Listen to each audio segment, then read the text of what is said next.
You also have to accept that this is a world that embraces multitasking. And you know, it's funny because my wife will sit there and say, how can you read 3 or 4 books at a time?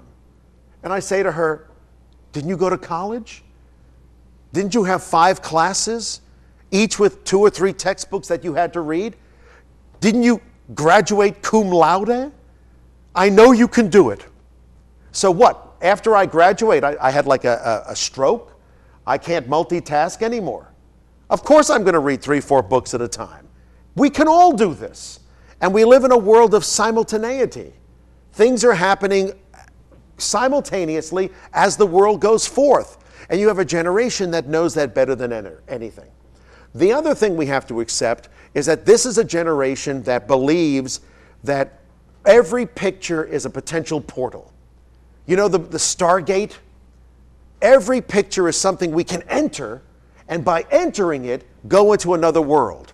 For me, that is easy, because I'm from the theater. And in the theater, we have the proscenium arch. And the proscenium arch is, in fact, our magical window. We know as actors that once we get on that stage and we go through the proscenium arch, we enter an imaginary world. Well, young people are now expecting that every time they see a picture. When I take them to art museums, they're like, wow, nice picture, but I want to go into it.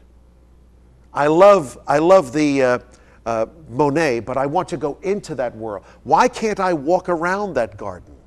And I'm like, here's the challenge. Bring it to life. Bring it to life. We are also looking at the increasing irrelevance of museums and traditional authority. When I take my students to museums, they think I am taking them to a repository of dead things. Why can't these speak to us?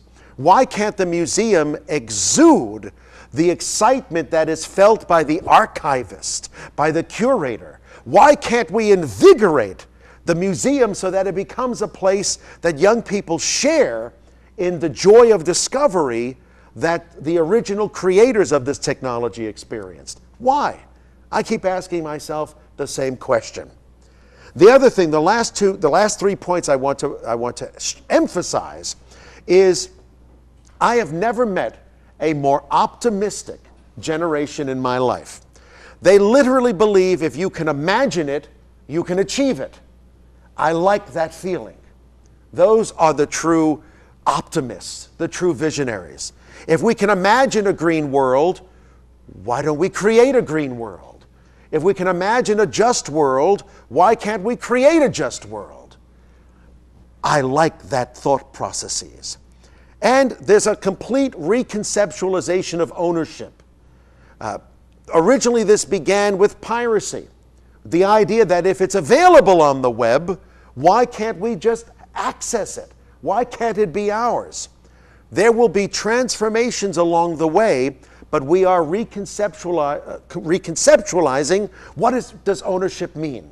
And lastly, the one I love the most is the idea of immortality in a hard drive. Think about it. Why does anyone have to die? Oh, the physical body will go away. But why do my ideas have to die? Why does my presence have to die? And we are actually working on technologies at Carnegie Mellon to keep you as alive as possible. I was telling my friends here, before Randy died, we sent a crew down there and basically did a brain dump. Tell us everything that made you who you were. Tell us everything you believe. Tell us everything that you would want to convey to your children, and we will keep it alive for you. So, how do we do this? One way we do this is by making sure that education is global. In the Entertainment Technology Center, we have done our best, like you here at Tec de Monterrey, in turning this into a global experience.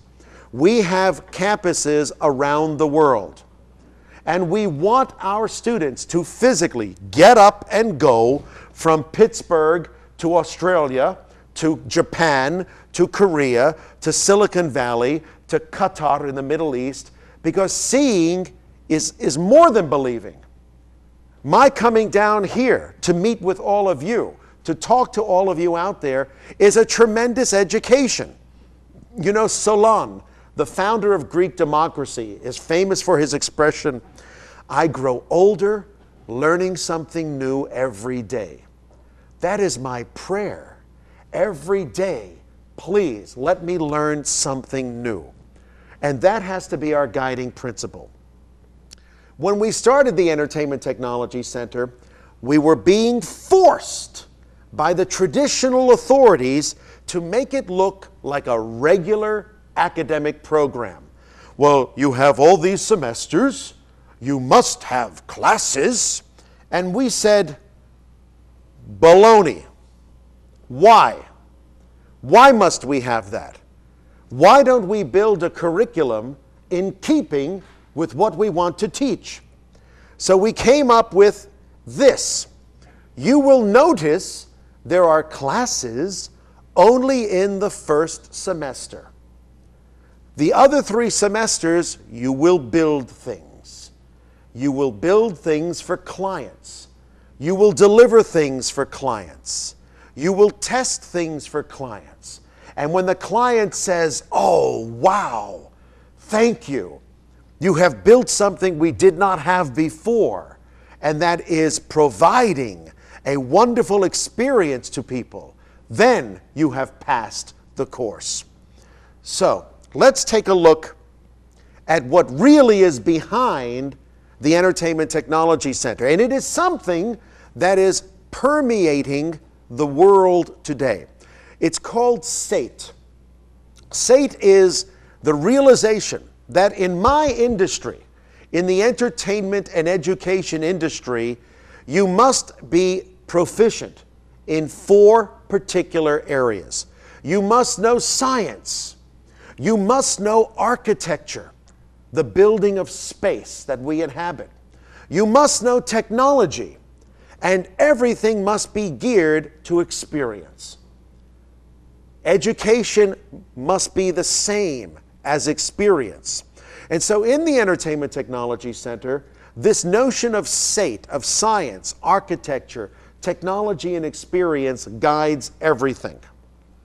It all comes together the first semester in what we call boot camp. Boot camp is the term used by the military to describe that first experience where they turn you from a civilian into a soldier or into an airman or into a sailor. Boot camp is designed to create a shared experiential vocabulary. We have all gone through the same thing.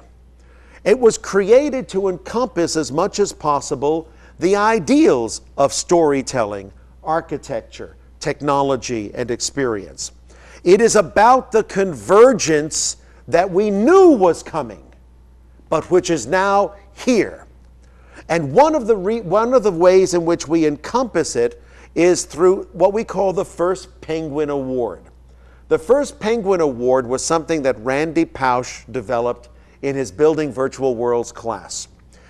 Think about this. It is an award for failure.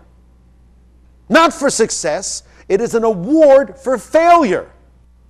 It gets its name from the fact that penguins, maybe you've all seen the penguin movies where they're nestled together and they've got the eggs and they're keeping the eggs warm, and they're doing this for weeks at a time, months at a time, until finally they're really hungry. They have lost a lot of weight, and they all waddle back to the ocean to find food. But danger awaits. There must be the first penguin who jumps in the water, and if he doesn't come up, then we know it's not safe to go in there. If he comes up, come on in, the water's fine, they do it. This is about the first penguin in the Building Virtual Worlds class who dives in and doesn't come up. They have aimed so high, they have failed. But it's a glorious failure. It's a magnificent failure. And at the end of the semester, when the projects that succeeded are showcased, the team whose project failed most gloriously is brought forward and is given an award. They're given little penguins. And they are recognized. Here's the group of students that actually wanted to bring together this technology and that technology for this experience, and they worked so hard and it crashed and burned. But oh, was it a beautiful failure. They are recognized for that. Normally in school, when you fail, it's bad. Here, when you fail gloriously, you get rewarded. If you fail ingloriously, you fail. Okay,